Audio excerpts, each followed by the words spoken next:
Good day, I'm Stephen McHugh, and this is your JIS News for Monday, September 6, 2021. Thousands of students went back to school this morning virtually. As rising COVID-19 cases forces government to delay the resumption of face-to-face classes, students are being taught using online modalities along with radio and television lessons, complemented by printed learning packages or kits. During her back-to-school message, Education Minister Favour Williams also pointed out that audio learning apps are available for download on phones. In addition, 2 24-hour television channels have been launched, one for primary school students and the other for secondary schools. Live and recorded lessons will be available 24 hours per day, 7 days per week. Even if you only have a rabbit ear television, you can access our 24-hour television channels. This year, we will redouble, triple, quadruple our efforts to reach our students who were unreachable last year. We must remain true to our mission of not leaving any child behind. The Ministry of Education is warning the public about a scam that is intended to get them to deposit money into a local bank account, supposedly to get a laptop or tablet. In a statement on Sunday, the ministry pointed to reports of students being contacted via email advising that they are beneficiaries of either a 14-inch laptop or 10-inch tablet for which they are required to pay a $5,000 fee to a local bank account. The ministry is asserting to parents and students that this is a scam. The email address being used, moe.schoolbeneficiary.jm@gmail, does not belong to the Ministry of Education, and there is no program requiring students to pay a fee to obtain a laptop or tablet from the ministry. Members of the public are urged to be on the alert and not to be fooled by this latest scam. Over 1,000 persons were vaccinated during a Blitz event in West Kingston last Thursday.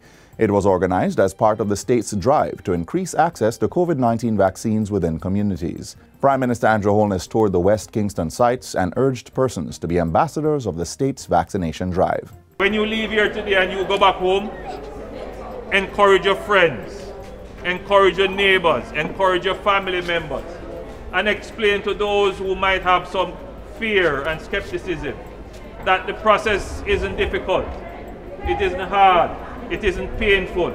Mr. Holness also shared plans to create a vaccination operationalization task force, which will seek to expand the number of persons available to administer vaccines to the public. We want to get our retired nurses and doctors. We are going to be asking our diaspora from overseas who may want to come home and assist. And there are many persons who are medically trained and who are nurses who would have left the system. Some of them still maintain their professional accreditation and qualifications. And once they meet the certification level by the Ministry of Health, then we can create this dedicated pool of vaccinators. Meanwhile, well over 2,000 tourism workers were vaccinated in the first 3 days of a Blitz event organized by the new Tourism Vaccination Task Force. The task force was established to facilitate the vaccination of all tourism workers island-wide through a partnership involving the Ministry of Tourism, Jamaica Hotel and Tourist Association, and the Private Sector Vaccine Initiative. The first Blitz event inoculated 1,200 workers at the Pegasus Hotel on August 30. Another 556 over 2 days at Sandals Negril, and 385 at the Moon Palace in Ocho Rios last Friday. Another 320 workers also received the jab at Moon Palace in a previous Blitz. Minister of Tourism Edmund Bartlett says the drive to vaccinate 170,000 workers across all subsectors is a tall order, but doable, as more persons are showing a willingness to get the jab. More Blitz sites are to be set up in Negril, Ocho Rios, Montego Bay, and the South Coast, with the hope of vaccinating up to 600 persons per day at each. Discussions are underway to explore direct flights from the Middle East to Jamaica. Marketing Communications Manager at the Jamaica Tourist Board, Essie Gardner, says Jamaica is opening conversations with a number of airlines while in Dubai for World Expo 2020. So we are having discussions. That's one of the things that we'll be doing to ensure that we can have transfer of people between the two regions. Expo 2020 Dubai was originally scheduled to run from October 20, 2020 to April 10, 2021, but was delayed due to the pandemic. It will now be held from October 1, 2021 to March 31, 2022. And finally, government is formulating the first 2021-22 supplementary estimates to address critical needs emerging in the country.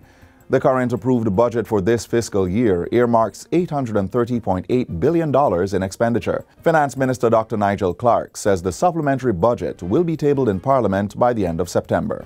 In a statement on Friday, Minister Clark revealed that robust revenue outturns recorded for the first 4 months of the fiscal year had provided room to deal with expenditure pressures brought on by the intensified COVID-19 pandemic. The minister says revenues exceeded budget inflows by $17.3 billion, contributing to the primary surplus balance going past the $26.4 billion targeted for the period. He adds that the robust revenue performance reflects the much higher than anticipated GDP growth recently projected by the Planning Institute of Jamaica to be at 12.9% for April to June 2021 compared with the prior year.